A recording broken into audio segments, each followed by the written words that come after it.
organize a large-scale cattle drive as a fundraising project to help preserve the history of the Canadian West. A tall order due to the fact a similar drive has not been held in this part of the world for almost half a century. But the Canadian Rodeo Historical Association, a partner with the Stockman's Memorial Foundation in the development of the Western Heritage Center in Cochrane, took on the cattle drive project. More than 1,000 riders rounded up over 500 cattle and left Sibbald Flats on a cold September morning.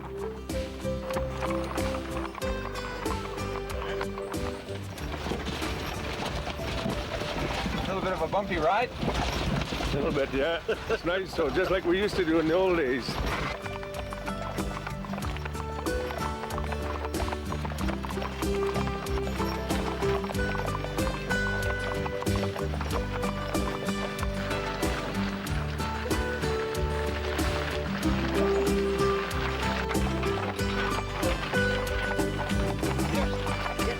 Why would anyone pay $750 plus all his expenses to sleep under the stars, to ride herd on a bunch of cattle along a 40-kilometer trail through the Alberta foothills?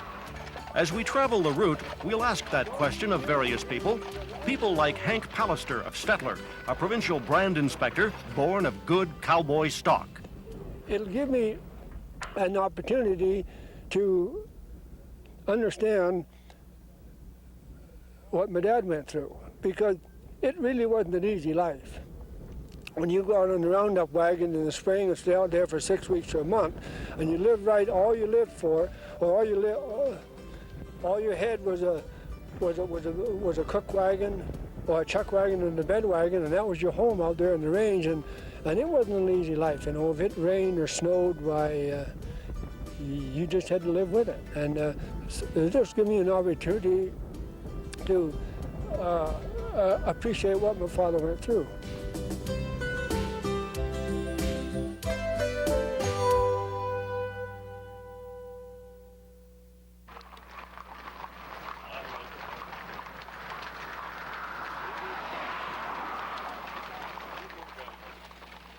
More than 30 wagons joined the drive, some carefully preserved, others thoughtfully restored. As the long-awaited cattle drive got underway, they plodded north on Highway 68 on the heels of the cattle herd that swept across the secondary highway, filling both ditches.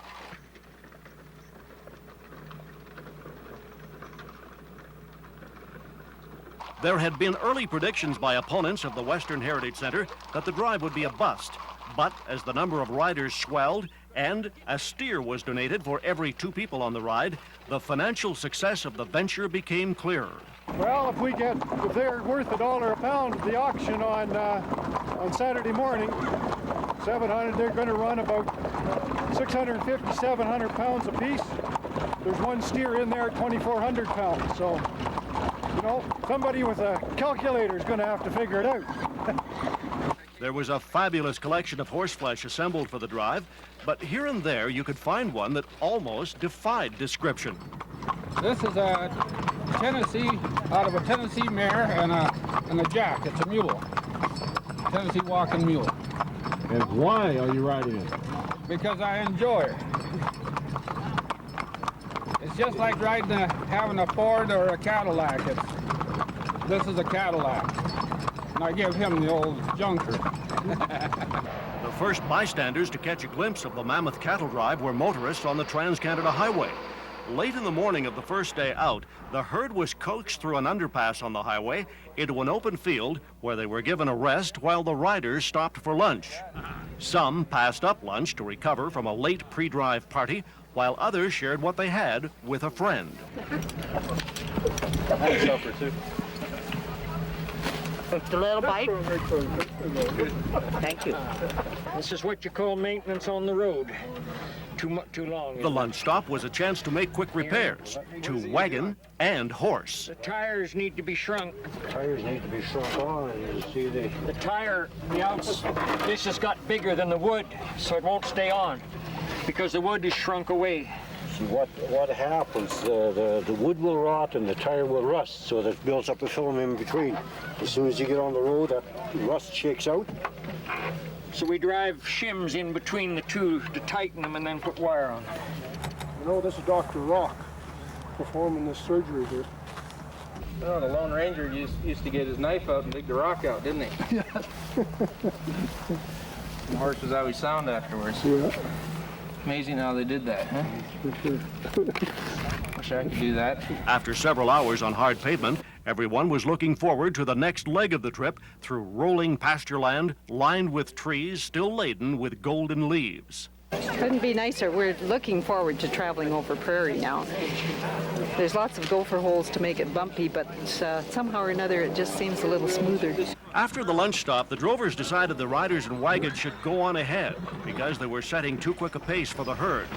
However, it became a welcome opportunity for some cowboys to ride ahead in order to look back on the wagons crossing a stream and struggling up onto a ridge.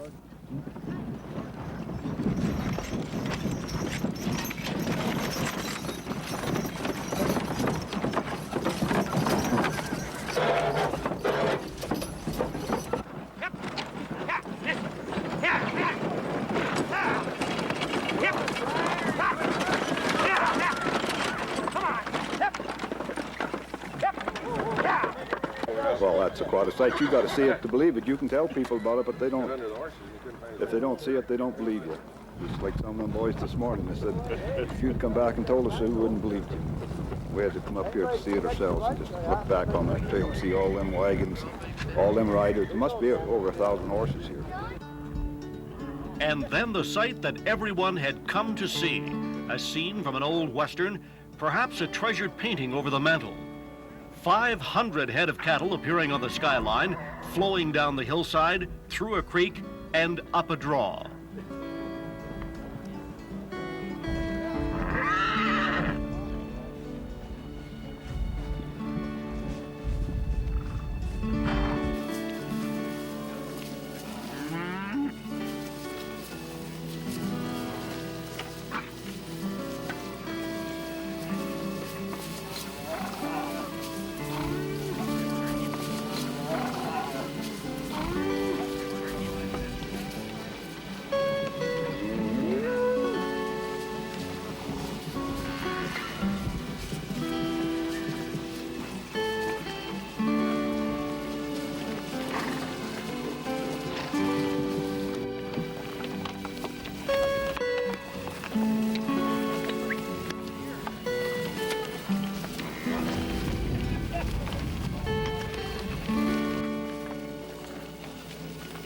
Then came a leisurely ride of several hours with a warm autumn sun beating down on the backs of the cowboys as they headed east toward the Buckley Ranch.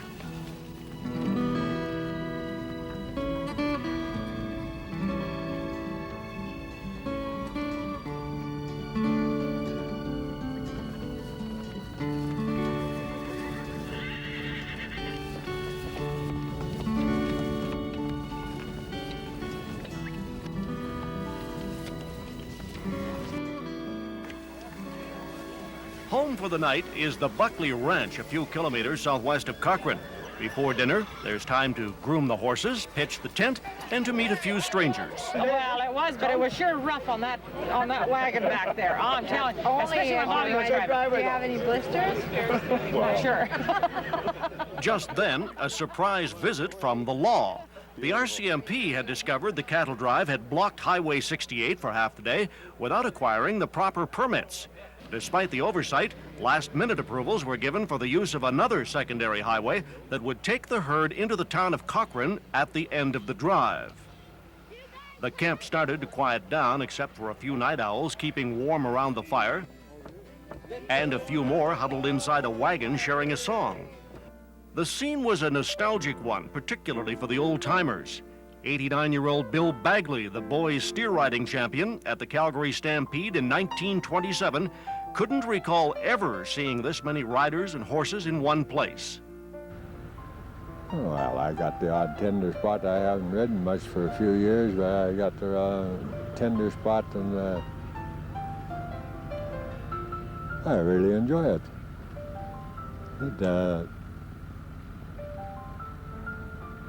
You probably don't realize it, but a few years ago it wasn't uncommon for me to ride 12, 14 hours a day. And you've been doing that all your life? Yeah, most of my life. As a kid, I was a jockey, and then I progressed a little bit. I got to breaking horses to ride, and I played polo a bit. I've done most everything you do with a horse other than eat him.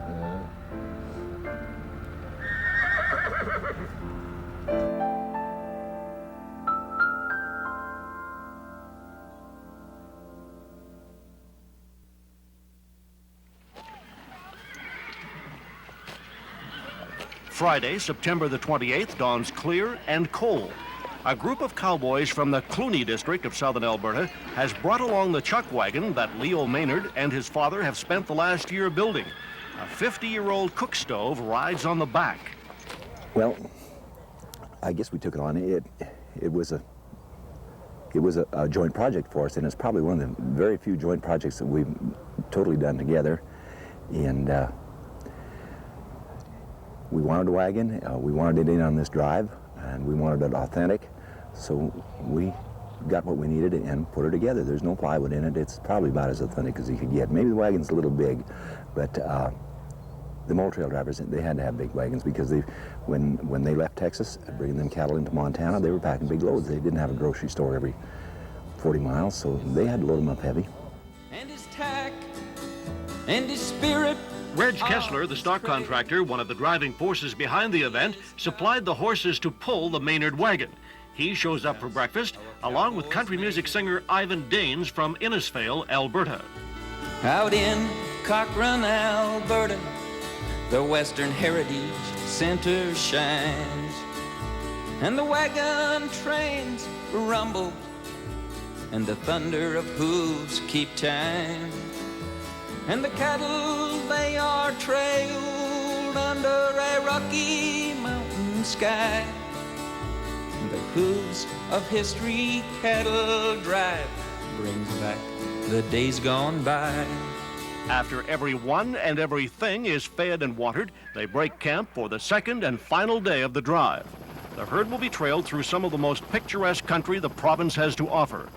Thousands of people are waiting at viewpoints along the way and are lining the streets of Cochrane to witness the drive, something they may never have an opportunity to see again.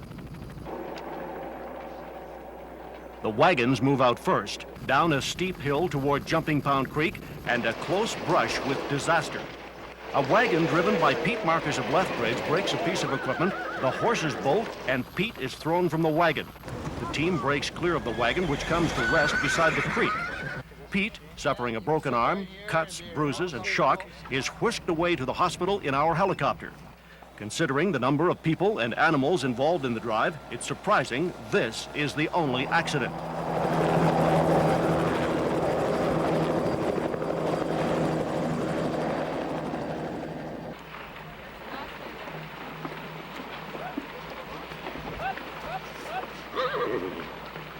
Now the remainder of the wagons and the herd cross the creek, heading for the Wineglass Ranch and a lunch break.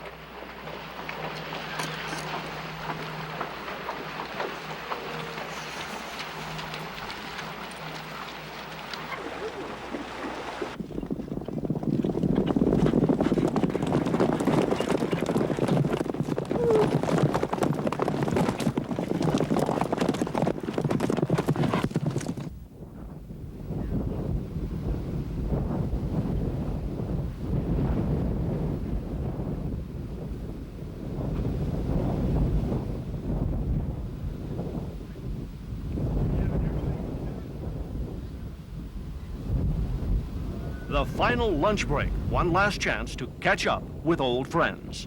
I met more people here in the last half hour than I've met since I come here. But now I'm just going to have some fun. Because they know where they're going and what they're doing. Nothing to worry about. I'm kind of camera shy myself. Nobody ever pointed out to me that. The Western Heritage Center cattle drive was patterned after one held the previous year to celebrate the centennial of the state of Montana. Numerous Canadians took part in that one, and riders from the 80-year-old Crossbar Ranch have returned the favor. Heck, well, ever since I got here, I've had nothing but a good time, still having it. And tonight? Oh, you know, you've always got to take things the way they come. And I'm sure we'll have a good time tonight as well as we did last night. These campfires are great things to get around and visit. People are what makes anything. Without people, you got nothing. Frank was trading stories with Hank Pallister, the Alberta cowboy, who is trying to discover how his father lived when he cowboyed in Alberta 100 years ago. I think really what amazes me more than anything is the interest is in it. You can just look around here and just see the interest is in it. I think people are really interested in history, especially in the ranching history of this country. And so I'll go back to the Historical Association. That's what they're trying to do, is pick up this history. And if somebody don't do it, they're never ever going to get it, because when this generation goes, there ain't going to be anybody left to tell about it. The herd takes off across a wide expanse of Alberta cattle country, the Wineglass Ranch, southwest of Cochrane. The rolling hills engulf the herd and the more than 1,000 riders, cheered on by hundreds of onlookers watching from across the valley. And he was called a cowboy and a very special man, with his high-top boots and his big-brimmed hat, and pride being a top hand. For he could ride and he could roll to the finest of the breed, and on his horse pushed a nation forth on the hooves of history. In the 1870s and the 80s, the big herds crossed the 49. Tom Lynch, the famous trail boss, and John Ware, the black cowboy so fine.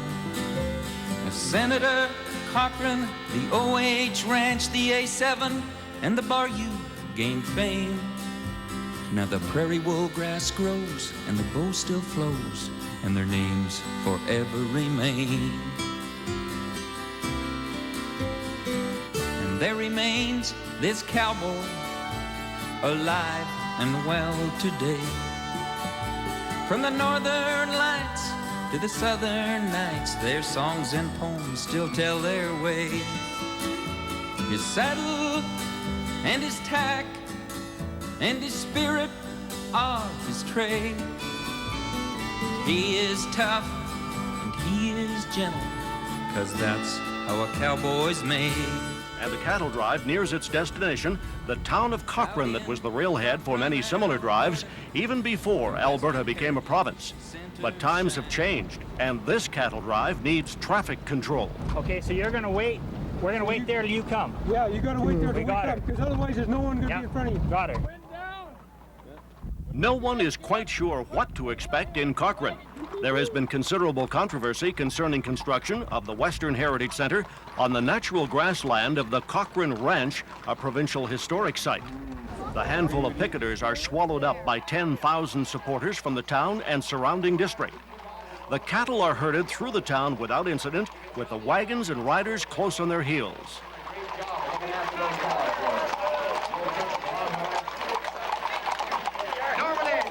The young Norman Edge. There's a name that's almost as synonymous as Cochrane. Norman Edge, the young Norman Edge out there. Hey, listen to these guys. Look at them all. Canned old faces. They've been out that trail for a lot of years, these guys. The Norman Edge is going to cover industry. Some fun for them, too. They've done a super job for us.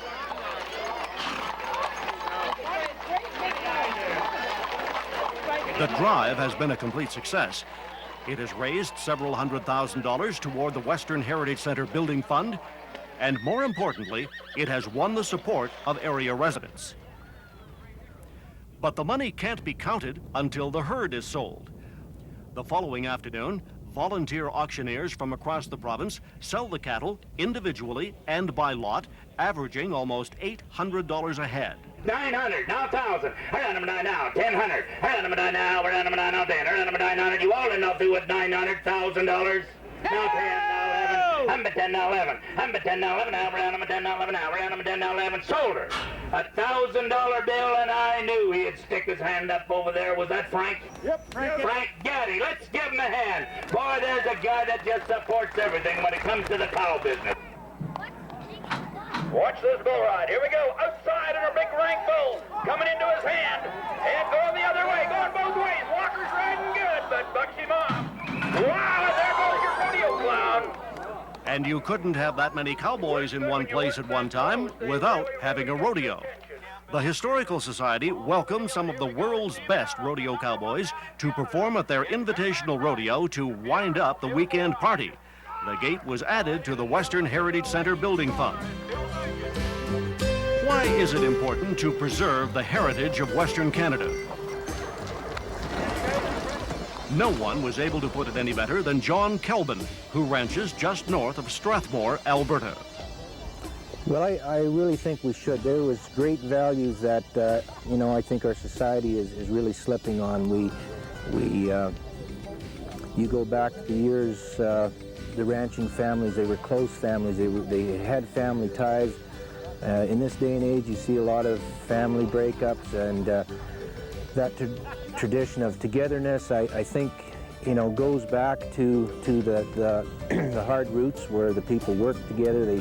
They had to hang on to one another to survive it, and they made strong families, strong communities, which I think you can sense in this event, that it's still there, and it's something that we desperately want to hang on to.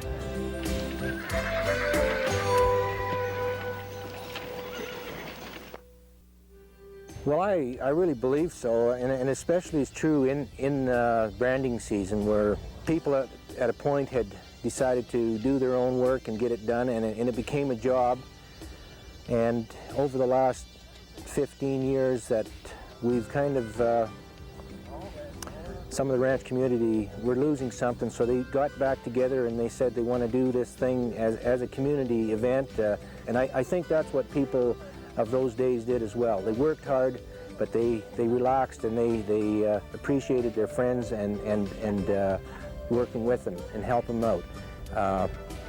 I believe that sense is still out in the community if it is given a chance, as we've actually seen right here, where people will gather up, get together, and become a community to put on a function like this.